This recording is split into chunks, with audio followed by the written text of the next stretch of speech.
Tuhan bersamamu. Dan bersama rohmu. Inilah Injil suci menurut Markus.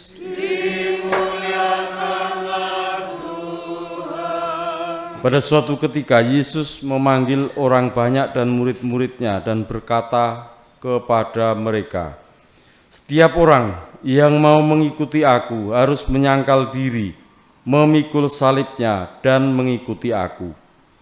Karena barang siapa mau menyelamatkan nyawanya, ia akan kehilangan nyawanya. Tetapi barang siapa kehilangan nyawanya karena aku dan karena Injil, ia akan menyelamatkan nyawanya. Apa gunanya seorang memperoleh seluruh dunia tetapi kehilangan nyawanya? Karena apakah yang dapat diberikannya sebagai ganti nyawanya? Kalau seorang malu karena aku dan karena perkataanku di tengah-tengah angkatan yang tidak setia dan berdosa ini, maka Anak Manusia pun akan malu karena orang itu apabila ia datang kelak dalam kemuliaannya diiringi malaikat-malaikat kudus." Kata Yesus lagi kepada mereka, "Aku berkata kepadamu, sungguh di antara orang yang hadir di sini ada yang tidak akan mati sebelum mereka melihat kerajaan Allah datang dengan kuasa." Demikianlah sabda Tuhan. Terpujilah Kristus. Oh, saudara sekalian yang terkasih,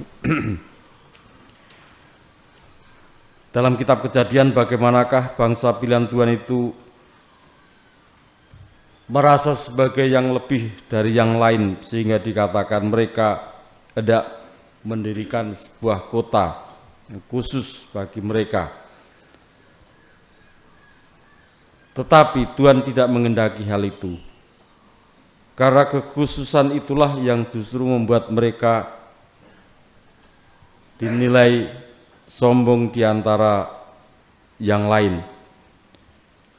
Bahkan dikatakan Tuhan membuat mereka berserak dan terbagi dan tersebar ke seluruh bumi.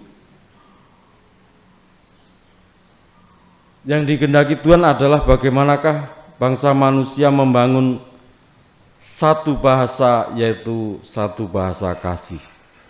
Bukan sebagai kelompok istimewa, tetapi sebagai kesatuan anak-anak Tuhan yang dengan penuh keberanian untuk menghadapi berbagai tantangan, kesulitan, dan perjuangan sebagaimana diupayakan oleh Yesus Kristus supaya orang-orang dengan setia mengikuti Dia, berani menyangkal diri, memikul salib, dan bersama Dia dalam perjalanan.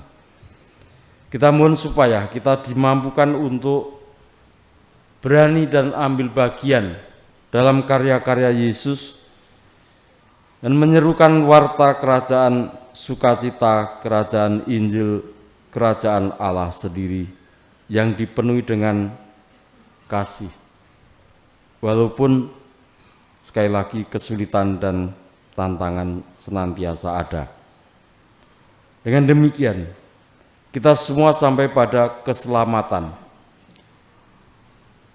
Yang berani dan tekun mengikuti Yesus Kristus menyelamatkan nyawanya, dan itulah harta yang tidak akan pernah hilang dari diri kita. Kita persembahkan harapan-harapan permohonan kita dan juga syukur kita bersama dalam Ekaristi ini.